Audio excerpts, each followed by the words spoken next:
تو اب مختصر سے درس کے لیے میں اپنے بیٹے محمد شجاع کو بلاؤں گا کہ وہ آئے اور مختصر سا درس محمد شجاع.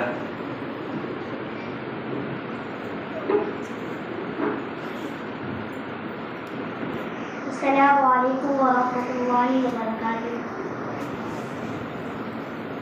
رسول اللہ صلی اللہ علیہ وسلم نے فرمایا تم میں سے بہترین وہ ہے جو قرآن سیکھتا ہے اور سکھاتا ہے. اور ایک دوسری حدیث میں رسول اللہ صلی اللہ علیہ وسلم نے فرمایا قرآن پڑھا کرو کیونکہ یہ اپنے پڑھنے والے شخص کی قیامت والے دن سفارش کرے گا.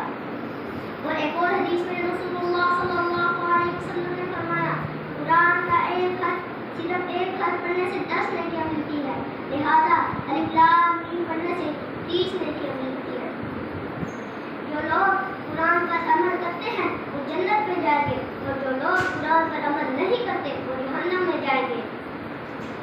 وہ معزز تھے زمانے میں مسلمان ہو کر اور ہم ہار ہوئے تاریخ قرآن ہو کر. اللہ تعالیٰ سے دعا ہے کہ وہ قرآن مجید پر عمل کرنے کی توفیق عطا فرمائے.